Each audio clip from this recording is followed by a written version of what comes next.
everyone. Thank you for joining us at TCCA 2020. This is our 10th year. It's amazing anniversary. So we're so excited for all the attendees all over the world joining our conference. My name is Meredith McEwen. I'll be hosting this session, and Chelsea will be my co-host, and we'll be monitoring the chats. If you have any questions, we'll either answer them at the end or answer them throughout. So just let us know. We will have some stuff at the end of the session, so stay tuned for the secret word and your certificate. And it's my pleasure to introduce Miss Coleman. Thank you, Meredith. And hi, everybody. Thank you for coming to the TCCA this weekend. And thank you also for stopping by my session. I appreciate it. I am actually a first-time TCCA attendee, being that I'm not local to the Texas area. You may be able to pick up on my accent, which I've heard is pretty strong, but I'm coming to you today from New Jersey. And while I imagine many of you are disappointed that you're not gathering today in person like you usually do, a small perk of all of this is how we've been able to grow and spread our attendees across a farther area. I'm thrilled to be able to join you today and share a little bit about what's happening over here in our East Coast classrooms. And it's been a pleasure for me also across the rest of the day to be able to learn from others and find some really excellent things to bring back to my school district. So our presentation today is going to be called Stealth Assessment, and it's going to be about the stealth assessment game mechanic that's often added to learning games. I think that this is a really interesting feature that can be great for improving engagement with your students. So we'll get into that a little bit today. I started learning about stealth assessment because I am a technology teacher and also the technology coach for my school district's building. So if you are a classroom teacher who's looking to add more online resources to your classroom, I think this will be beneficial. If you're a tech coach like me looking for things you can introduce district-wide, hopefully we'll hit on some stuff that can be great for you. And also if you're an admin, I think technology is going to be critical for all of us this year. Particularly with the pandemic, so many of us are so much more attached to devices when it comes to education than we ever have been before. Whether you're teaching hybrid, whether you have students who are virtual, whether you're in person and just looking to improve your technology usage, it all comes down to goals for your students. And that's kind of the purpose of our talk today here. For the next 30 or 40 minutes, I'll go through what I think about when I'm trying to find ed tech tools that I'm hoping to be valuable and what I consider from a perspective for staff and for students. So I'll go ahead and get into it a little bit. And I'm going to take you through my thought process. I used to love playing around with ed tech tools when it was only for my own classroom. When I was a teacher, if I would hear about something in my grad class, or if I would stumble across something at a conference or on Twitter, practically the very next day, I would go online and I would test it out and I would have my students play around with it. And we would just be so explorative and it was fun. But once I became a tech coach, and I was picking things not only for personal classroom use, but for my whole building to consider, sometimes even for it to be like a mandated usage by my other staff. Suddenly, picking online tools for classroom use started to feel a lot more high stakes. And I started to feel nervous. Am I picking the right things? Are people going to like this? It usually felt to me when I was playing around and exploring a tool, or maybe when I was listening to like a vendor's sales pitch, it used to feel to me like I could hear all of my colleagues as if they were a little voice whispering in my ear. And I would wonder, like, oh, what are they going to think about this? I felt like I had a mental checklist of all the things that I wanted to make sure our ed tech programs were doing so that I could make sure that my staff would be happy. And I would think to myself, like, okay, is it standards aligned? Does it mesh well with the current curriculum that we have in place? So basically, is it educationally sound? I also used to wonder things like, what does this cost? Can we afford to use this? Can we afford to use this just for this year? Or is it a price that we can afford to keep year after year and kind of scale up and get our teachers and our students familiar with this product? That idea of cost is an even bigger deal this year than it has been in the past. In my state of New Jersey, we're dealing with education budget cuts as a result of the COVID financial crisis. And we've had to make some tough decisions this year on things that we may not choose to repurchase and what online tools are going to give us the most bang for their buck. And it's a big decision because we need them more than ever. The school district in which I'm working is still 100% virtual. We are not transitioning back to a hybrid model until next month. So we are so reliant on our online tools at a time when we also have to make sure that we're picking them carefully. So things like access to great dashboards and tons of content, like all of that matters so much. I'm always usually thinking first about what my staff is going to say. But then I also have to remember to bring it home. I had a great college professor when I was doing my graduate degree who reminded me that at the end of the day, all of the educational apps and websites that we're using, they are made for kids. The students are the primary users. They are the ones who are going to need to get on there day after day and log hours of playtime or hours of instruction. They are the primary users, and while us teachers probably will help to set up accounts or to check their progress on the dashboard, we're not the target audience. We're the secondary users. So sometimes I'm thinking about my colleagues when I'm at these conferences, getting excited to report back to them the great things or wondering what they'll think. But then I always have to ground myself. The selection of a good ed tech product, it's all about the kids. We want to make sure that they're able to learn from it, and we want to make sure that it's going to benefit them. So when it comes to thinking about this through a more student-centered perspective, there's two additional things that I want to add into the mix as like other voices in your ears to keep in mind when you're buying something new or going to maybe test out something new. And those two things are to figure out whether or not the program gives off a test vibe. Some research has been conducted that shows that when programs resemble test-taking software, that can actually increase anxiety in kids, which may not lead to the best learning experience. I'll get into that research a little bit more on my next couple of slides. There's also concerns about online programs that may look too dry, too much like a skill and drill experience. You might be able to picture some of these platforms in your head right now. You know, the white website that loads, there's like black font, maybe it's a multiple choice question where the question is up here with 4 answer choices. You sort of just click on one and move on, and there's more practice problems. If the tools have a simplistic layout or a very rote skill and drill feel, that can lead to boredom pretty quickly. And that's not going to be the most positive learning experience either. Speaking of boredom, I feel like this school year, more than any other one, has been a school year where I'm focused as much as possible on keeping the students highly engaged and avoiding anything that might be considered boring. I was in a session earlier this morning around 10 o'clock, and in the chat on YouTube, we were discussing how even just attendance in virtual environments can be tough.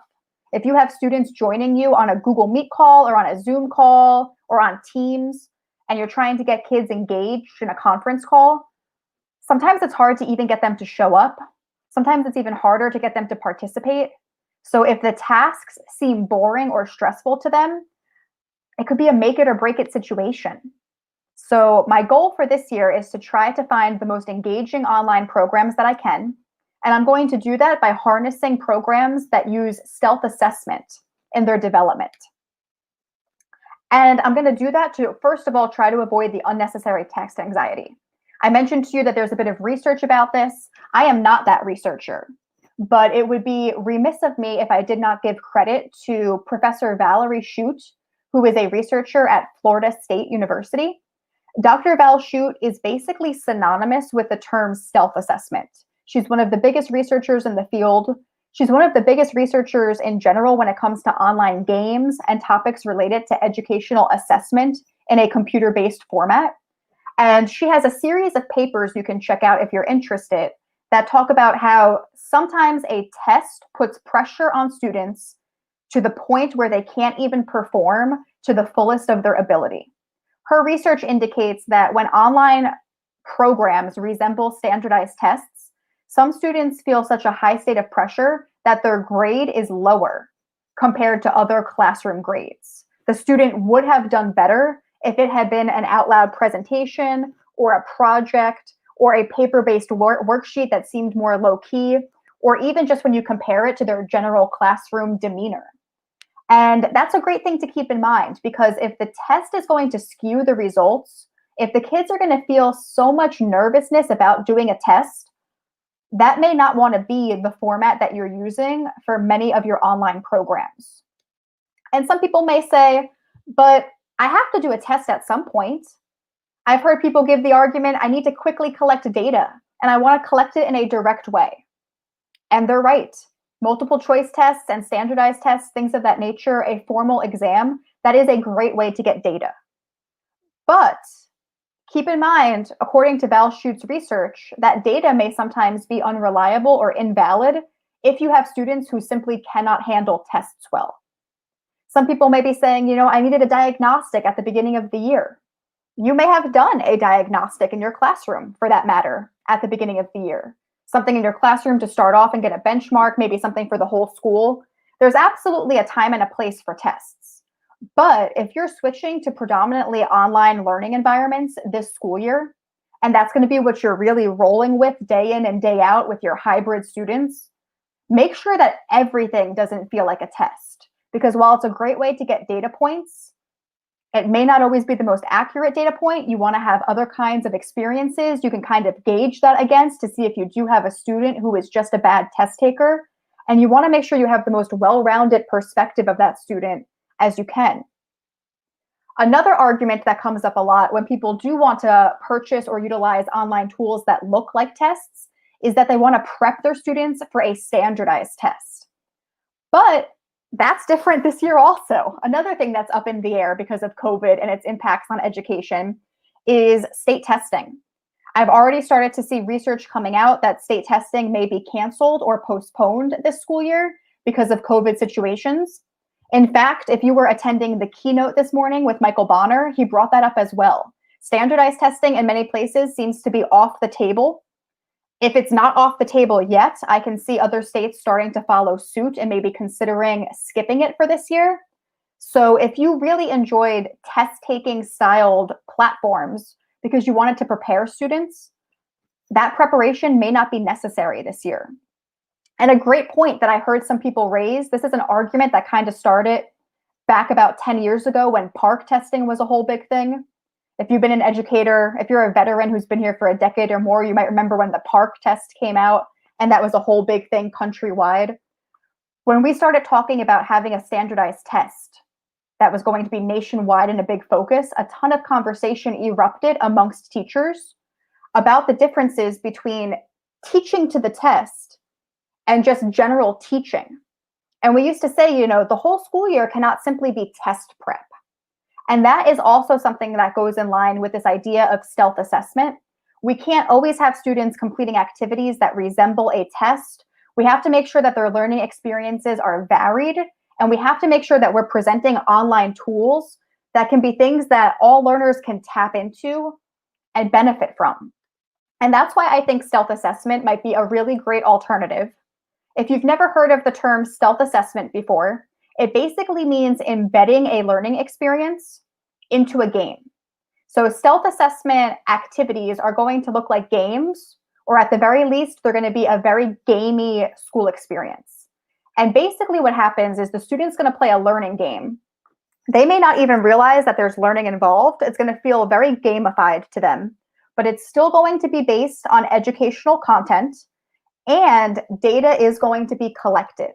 As the students make choices in the game, as they perform different actions, all of that's going to be recorded onto a dashboard. And as teachers, we're going to be able to see that dashboard data. We're going to be able to see what choices students made. We're going to be able to see what actions they took. And all of that's going to give us a nice lens to see how much they really know about the topics that we're covering. Did they choose the right actions? Did it take them a couple tries to get things right? How are they doing? We can look at that gameplay data and we can start to see who has mastered the content, who's struggling with it, where some areas of focus might be. All of those inferences can come from the gameplay data. And that's what's cool. Stealth assessment doesn't mean that you're not going to have data. It doesn't mean that your kids are just playing games as if it's a fun day. It's a way to present the knowledge to them in a different format that can hopefully be more exciting, more fun, and get you some better buy-in from your students. So what does this look like? This is a topic where it's really started off in the math and science subject areas, which means if you are a math or a science teacher, this is good news for you. You'll probably be able to find quite a number of products out there that are based on the self-assessment mechanism. Students are going to engage in these activities and they're going to feel like they're playing, not like they're performing. They shouldn't be worrying about how many questions there are, how many points are the questions worth, is this a grade? They're going to feel fully immersed inside the game because the data collection aspect of all of this is basically hidden from them. And the way that this looks, puzzle games. Puzzle games are a big tactic that are used in math and science classes to have students apply mathematical or engineering concepts in ways where they may not even realize that they're putting their math or their physics or their engineering knowledge to use. One of the biggest games in this area is a game called Physics Playground, which was made by Valerie Shute, the researcher that I mentioned earlier, who's associated with Florida State. Physics Playground is of her device, and here, I'll see if I can play this for you. I think it's on the next slide. Here's one of the game levels. So you can kind of get a sense of what a self-assessment experience would look like for a student. In this activity, there's a green ball, and the goal is to get the green ball to hit the red balloon. Green ball, red balloon, and you can see right now the character or the player is drawing on the screen, and you're able to draw lines and you're able to influence the items on the screen to get that green ball to hit that red balloon. I'll play this one more time for you. I'm not a physics teacher, so this is going to sound pretty embarrassing to anybody who does work in that field. But as you can see, the player is able to draw sort of like a fulcrum, just drawing right on their screen. That moves one of the clubs that the caveman has out of the way. They're able to draw another line that acts as a force. And this is going to be how the student demonstrates their content knowledge and their awareness. You would couple this with YouTube videos, maybe with a direct lecture, a textbook activity. You could pair this with some other activities that maybe are more worksheet styled. But something like this is going to be a great way for the students to be able to see and prove their knowledge in a way where they may not even realize that it's educational. And that, I think, is the big draw here. If you are a teacher who teaches language arts or history, then you're also going to find that there's activities here for you as well, not as many. The big focus for self-assessment started off with a push in math and science, so you may have to look a little bit harder to find something for ELA or history, but they are there as well. Let me see if I can just move this little pop-up that's here at the bottom out of the way for you. There we go. Hopefully that helps you kind of see my presentation a little bit better. When it comes to English language arts and history, self-assessment activities do exist, but they're not going to be puzzle games. In this case, they're going to be more like role-playing games. A role-playing game is when the student takes on the persona of a certain character and plays as if they are them. So if you're a history teacher, this game might be as if you are playing as if you are a historical figure, making choices from their point of view. If it's something that's more geared towards language arts, you might be playing as a book character. And basically, you jump into the game and you're given different choices and decisions you can make. And that opens up a branching narrative. You make one decision that leads you to another decision. You head down that path. You see what happens. It reminds me a lot of choose your own adventure books. So if you were a child in the 80s or the 90s, or maybe if you were raising your own children in the 80s or the 90s, you might be aware of those choose your own adventure books that were all the rage back then. This is basically an online equivalent to that. I'll show you one of the examples. It's called Mission US.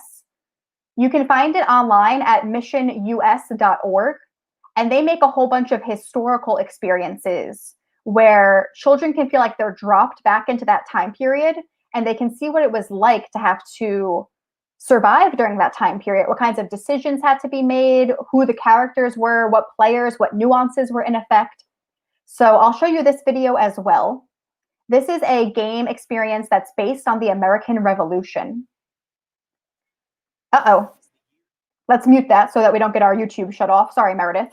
In this experience, you're playing as a young individual living in Boston, somebody close to maybe a middle school student's age, and they have to decide whether or not they're going to side with the sons and the daughters of the American Revolution and be part of the overthrow, or if they're going to stay loyal to the crown. And as they do that, they're going to talk to different characters who are part of the game. They're going to hear different perspectives. They're going to get quite a bit of content information from that. There are mini games they can play and choices they can do. I really think that Mission US is a stellar choice for a culminating activity. This would be great after the students have studied the historical time period to play and really get to see it in action. So if you're a history teacher, I highly recommend looking at their website. They definitely have 5 or 6 different experiences on there, and you can see if any of them align with the time periods that you're covering in your curriculum this year. Beyond that, another one that is a very nice blend, I think, for both social studies teachers and language arts teachers is a game called Win the White House. Win the White House is made by a company called iCivics, and you can find them online at icivics.org. With Win the White House, again, it's a role-playing game. The students are acting as if they are a presidential candidate on the campaign trail. So I don't know how far in advance you lesson plan, but if you might have time to sneak this in the next couple of weeks, I think it would be very timely and a perfect, current events connection for the students. I'll show you this trailer. And the way that this game works is that your students are going to pick a political party with which they want to affiliate. They're going to become a candidate, and they're going to have to research all of the political issues on which candidates have to take stances. So that's where the research comes in. That's part of the language arts tie-in. Once they pick their stances, they're going to head out on the campaign trail and start debating. And they're going to have to prepare talking points. So it's very similar to a persuasive argument unit in language arts as well. They have to figure out which stances they want to share. As they go from state to state and they're in different political climates, they have to think about targeting their audience and maybe changing up some of their talking points to better suit their crowd. So a lot of lessons that relate to persuasive writing could fit into this game very naturally as well. I would highly recommend this as an interdisciplinary unit. I think it would be wonderful to weave together something with a social studies teacher and a language arts teacher, have the writing skills be taught, have the civics be taught, have it come together. So this is another example of how, stealth assessment is out there and it's still content rich. And that's what I think is an important distinction here. Yes, these are games, but these are not like Fun Friday kind of games. These aren't like brain break kinds of games. These are still content rich and fairly rigorous activities that are going to align to standards, that are going to have curricular content within them. And these are going to be things where hopefully, if there was something drier in one of your lesson plans that you didn't think was going to fly well, especially this year under the crazy COVID conditions, hopefully this can help you build some excitement in your classroom, generate that nice wave you can ride to make sure that everybody is learning effectively. With Win the White House, this is also one of my favorite games to show because it really spans all grade levels. I am a middle school educator, so some things like physics playground, better for high school students. Mission US requires a fairly advanced reading level, probably best for upper elementary or middle school. But this Win the White House experience, they have different levels. There is an elementary school version, a middle school version, and a high school version. So it's the kind of game that offers really great replay value. You could introduce it at virtually any grade level. And it's also awesome for differentiation. If you have students in the same class, you could direct them to play at different grade levels to toggle the difficulty for them and make sure it's accessible for everybody. So this is stealth assessment in a nutshell. It's gamified experiences, but it's gamified experiences where dashboard data is being collected so that you as an educator can look back and see how the students are doing. It may even be that you're already using some of these programs in your classroom and just did not know that they fall under the umbrella term of programs that use stealth assessment as well. Those are my top 3. Today, if you watched Michael Bonner, he shared, I think he called it his Fab 5 of tech programs. So I have three there that I really like. Those are my top 3 exemplars, but they're definitely not the only ones. especially with this online push right now that so many school districts are moving towards. A ton of ed tech companies are also rushing to try to gamify their experiences. You're going to see a lot of stuff out there that is advertising itself as a game-based experience. But as I mentioned at the very beginning, you got to be careful what you're weeding through. Not everything is going to offer the same educational value, and it definitely doesn't all cost the same. And that's why it can be so tough. The 3 that I just showed you, I liked those. Those are my tried and true staples that I show to new teachers. But sometimes teachers are asking me for more. What else is out there? Can we get anything new this year? When it comes time for me to look for something new, I generally start by putting together a pilot session. A pilot session is my test run. I hardly ever test anything out if it doesn't offer a free trial. I love to take advantage of the free trial and have my students get their hands dirty with it. I love to be able to browse the dashboard and see what's truly offered for me as an educator and make a decision on whether or not it's worth the investment in the long run. So today we're going to wrap up our session by talking a bit about what pilot sessions are, what they can offer to your school district, and why they might be valuable. If you've never done a pilot session before, don't worry, I'm going to try to take you through it.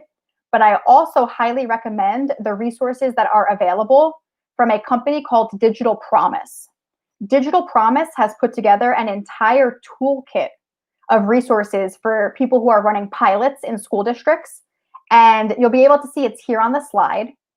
This whole slideshow is available for you on the Sched.com website. My slides are already up there, linked to my presentation, linked to my speaking engagement. So you can head over there right now if you want, so you can have access to them. The Digital Promise link is there. It's a really great collection of graphic organizers and other papers that you can use for documentation purposes. So if you are like me and you're a tech coach, and maybe you're trying things out for the whole school, and you want to have proof about the programs that you tried and your opinions of them, if you want to have records, I love their toolkit for that purpose. On the other hand, maybe you're a classroom teacher and you're trying to convince your principal that something is worth the buy.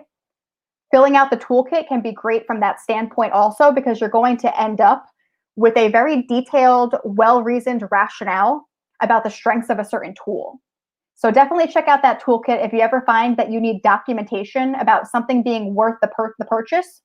That's definitely my go-to spot for things of that sort. If I was going to conduct a pilot a little bit more casually, though, it's basically a group of people in a room checking out a tool and looking for a couple different key things. As I mentioned, I try to get all of my students using the tool. That way they're hands-on. And I get some more adults at my pilot session to act as backup for me. If I'm going to be running a pilot session, it's not just me with the students. It's a whole team of educational staff members. I might invite in the other teachers who teach the same subject area as me, who would also be potential users of the platform. I might invite in the supervisor, the principal, basically anybody who's interested or free, so that we as adults can wander around, basically sort of snoop on how the kids are doing, and then come back together to compare notes. One of the things that I would be looking for during a pilot session is engagement. How long can the students spend on this site and give it their full attention? We all know that kids can give attention to games for hours if they're really interested. I don't know about you, but sometimes I'll ask my students what they did over the weekend, and the answer is almost hours to hours of back-to-back video games. I know they can definitely put in 3 hours of playtime straight if it's a game that has completely consumed them, that they're loving. Now, I'm not silly. I don't expect them to spend 3 hours on an educational tool. I definitely know that there's still a big distinction between games that they play for fun and games that they play for learning. But at the very least, it's got to be able to hold their attention for 15 to 20 minutes. The reason why I picked 15 to 20 minutes is that's about how long the independent work time in my usual class period is. I teach 40-minute class periods. So within those 40 minutes, I might take the first 10 minutes to kind of do a mini lesson and get the class started. We might go onto our Chromebooks and work on a program or a platform for about 20 minutes. I may have some time saved at the end to kind of wrap things up. I need this to keep them on task for 15 or 20 minutes if they're an upper elementary or a middle school student. And I'd want to check that during the pilot. I might ask one of the teachers that I'm with to walk around the room and just sort of keep a tally of on-task and off-task behavior. Are they on the game? Are they on the platform? Are they engaged? Or maybe they're opening up other tabs on their computer. Maybe they've got YouTube open, or maybe they're checking sports stats on a different internet window. Maybe they're not even paying attention to their computer at all. You always see those kids who sort of roll away, they turn away, they're talking to other people in the classroom if you're in person. It's great to have some data on that because we need something that's going to be engaging enough to hold their attention, especially if your pilot session happens on one of the first days that you're using the tool. You can right away gauge their first impression and how useful this is going to be in the long run. Another thing that's so important is looking to see how much content the students are exposed to. Even though these are games, they're supposed to be content-rich learning experiences. As I mentioned earlier, these are not your fun Friday games. So I would like to know that within 15 or 20 minutes of time, the students are getting just as much content as they would be getting if I gave them a different assignment. I want this to be just as valuable of a learning experience as a worksheet or as something else that I could put in front of them. I don't want to sacrifice the learning for the fun. So within 15 or 20 minutes, I would ask somebody who is highly qualified in the subject matter to walk around and see if they can spot curricular connections or subject area connections. The kids might not always notice it. A lot of times the kids just think that they're playing a game. Like with Physics Playground, they may not even be wholly aware that there's mathematical content that's coming into play. But teachers should see it, especially teachers who are highly qualified. They should be able to kind of look past the veil and see what the learning goals are. And if they're not seeing it, that's a problem. I remember introducing a new tool in my classroom, and 15 minutes went by, and nobody had even gotten to the learning portion yet. They had so many little choices they could make along the way, like changing their characters' outfits or decorating their base, that they were just playing around with those gamey aspects, and they never really got into the learning. You don't want that either. You don't want the kids to be able to duck the schoolwork. You want the game to be so well developed that the learning is an integral part of moving the game forward. That's key. Otherwise, it's just a game with some questions on the side that they're probably avoiding. Lastly, you don't want to use something for just one day. One of the speakers that I saw earlier today, her name was Claudette. I saw her earlier today. She mentioned that she thinks it's vital to make sure that we're not switching and jumping from tool to tool. We are in an online environment. There is a lot out there, but you don't want to overwhelm yourself and you don't want to overwhelm the kids. So you want to find something you can stick with. Ideally, you want to find a platform that's going to serve you well all school year. Something with enough content, big enough, broad enough that your kids can just stick with it. And that's why when class gameplay time ends, it's good to see what the reaction is. Are the kids begging for more time? Or are they relieved that it's over? And you can sense that right away. Sometimes they close their laptops and they're like, phew. Oh. Other times they're asking the teacher, come on, miss, can we have 10 more minutes? And that's how you know. If they're already happy to be done on the first day, then you don't have a winner. That's not going to last you a full calendar school year. So definitely try to gauge the student's reaction. Another thing that I mentioned is that programs that utilize stealth assessment absolutely need to have dashboards. All of that gameplay activity should be getting recorded for you so that you can go over to the dashboard and start to look for trends and start to see who seems to be mastering a topic, who is struggling. With some of the best platforms out there, they even basically auto-convert the gameplay performance into school-styled standards for you. When you open up the dashboard, it might look almost exactly the same as the dashboards that you were seeing for other products that are not gamified. They will probably tell you which skills the students are doing well in and which skills the students are doing poorly in. They may be able to tell you what standards have been hit and which ones haven't been hit yet. So you want there to be good dashboards. You want the dashboards to still look as in-depth as they would be if you were using a platform that basically is something that's test styled. I also always like to look to see if any of the students are logging in at home for fun. It's rare. I mentioned earlier that I know that the games that they play for fun are usually a little bit different than the games that they play for school. But you will absolutely know that you have a winner if the kids are logging on at home. And I was able to see that at one point in time when I was testing out Squiggle Park Dreamscape. I think I mentioned for you that I am an educational consultant for Squiggle Park Dreamscape, and they make a series of reading games that go from grades 3 all the way up to grade 8. Here's a picture of what their game looks like. If you were part of the Clash of Clans game that was so popular a couple years ago for the phone, this may look familiar to you. It's a reading game that is similar in style to Clash of Clans. And I decided to test it out with my 8th graders. I was an 8th grade language arts teacher at the time, and I was curious. The game goes from grade 3 to 8. I was wondering if my 8th graders would actually enjoy it. Are they too old for it? Is it going to feel a little bit too juvenile for them? So I did a pilot session, and I found out right away they were buying in. The game offers the opportunity to battle other players. So some of my students were getting really into the competitive aspect of it. There was a leaderboard, and it showed a correct answer streak, and all of that led to rewards. So I had students who were trying to get themselves onto the leaderboard. You can see the base here. Being able to decorate your base in the game, that ability unlocks for you, and you get more and more access as you answer reading comprehension questions correctly. So I had students who were interested in building up their base and decorating. And one of the things that worked the best for us in this game were these reward boxes that I circled. You're going to see them circled in yellow. Those are 2 gift boxes that players can open that give them rewards in the game. And one of them is patterned with suns, and the other one has pictures of moons on it. And when my students were playing in the classroom, they saw the box with the suns on it. They went over and they opened it, and they got in-game rewards. So they were all pretty stoked about that. But the box with the moons on it would not unlock for them. They couldn't open it while they were in my classroom.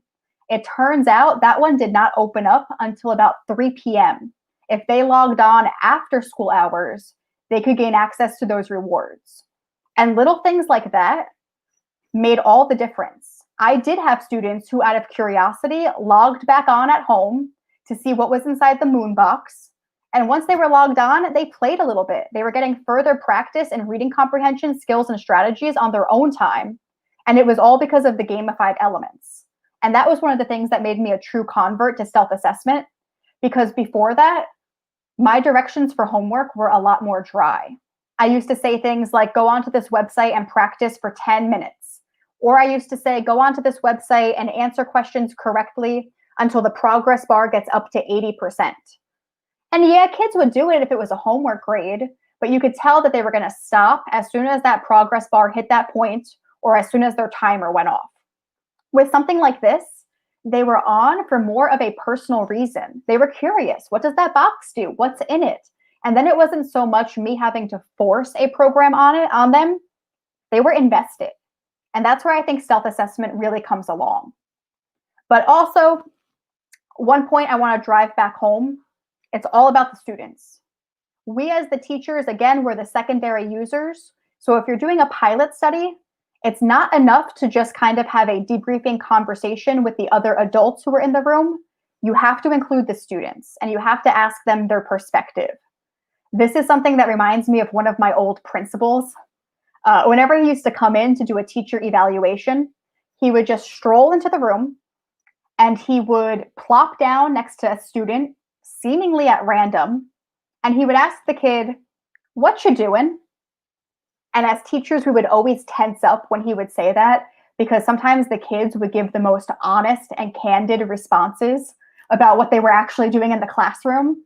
Sometimes they gave off-the-wall answers. But by watching him do that, I realized that you want to know exactly what the students think that they're doing and what they're up against. And I ask something similar. I don't keep my question as vague as my old principal used to. Instead, I'll ask a student, "Hey, what's this website about? Are you taking a test? Are you practicing something? Or are you playing a game?" And I give them those 3 choices: testing, practicing, or playing. And it is so insightful to see which one they pick. If they pick that they're being tested, I know that the program feels very formal for them, and it might feel a little bit stressful for them. If they say that they're practicing, then I know it's not too stressful, but it also may not be the most fun. But I know that I have found something that I'm going to recommend to the rest of the staff when they say that they're playing a game. I've also seen surveys being sent out to students where they might ask questions as well. What is your favorite part of the program? If they say it's a game, that's awesome. If they mention a game mechanic like battling other players or building something, those are good signs also, because that means that they're not consumed with the content. What you're seeing then is that they're having fun. We also did a survey with our game Squiggle Park Dreamscape where we asked the kids if they knew that they were being assessed. Did they know that teachers were getting reports on their scores? 43% of our players had no idea that the game had an assessment component at all. And I honestly think sometimes that's what you need as a teacher. You don't want the kids overthinking it. You don't want them hyped up, concerned about the grade. Being able to see their natural, comfortable performance can sometimes give you such a better view into the misconceptions they have, into their areas of struggle, because they're giving it an honest attempt. You're seeing them at their natural state. And that can make such a big difference. So we're going to get ready to wrap up for today. Thank you for watching this on YouTube. I appreciate it, and I hope you learned something that could hopefully be beneficial to your classroom. If you want to follow up with anything, please feel free. My Twitter handle is listed below, Mrs. Coleman, MBTMS, and an email address is there as well. I'd be happy to chat. Oh, thank you. I appreciate it. That was amazing. Sorry. My nose itched really bad. Should have waited. If y'all have any questions, you can put them in the comments. For right now, you covered a lot and was amazing. I think they need to go home and play with this and actually do all these games. And it'll be so, they'll just end up loving it. Just like any platform, you have to go home and realize what you need. But I did put the secret word below. It's encourage. It is case sensitive. And we appreciate Ms. Coleman coming here and doing an amazing presentation. And thank you for joining us for your first TCCA on this big 10th anniversary. Yep. Oh, let's see if we have any. Nope. But yeah, you covered a lot and I appreciate it. And I can't wait for other people to actually see this and use it. Of course. And then everything is here in the slide. All the programs that I mentioned, my Fab 4, I guess they are, to kind of borrow from Michael Bonner. So this is on the Sched website. If there's a way to share it out or if there's any interest, they're here. Yes, I put it on Twitter too. So if you want to go back to the Sched, you can do that. And just a little tidbit about the certificate. If you want to go ahead and save it, then after you download it, open it, put your name in it, and then resave it. It's the easiest way to possibly save it. And that's about it. And just save your word. It's encourage. Thank you, Ms. Coleman. Thank you. I appreciate it. I appreciate your help today. It was nice to partner together for this. Yes. I got lucky. I got a good partner. Oh, good. I'm glad. Glad to help. All right. I hope everybody got that, and I'll see y'all in the next one. Bye. Thank you.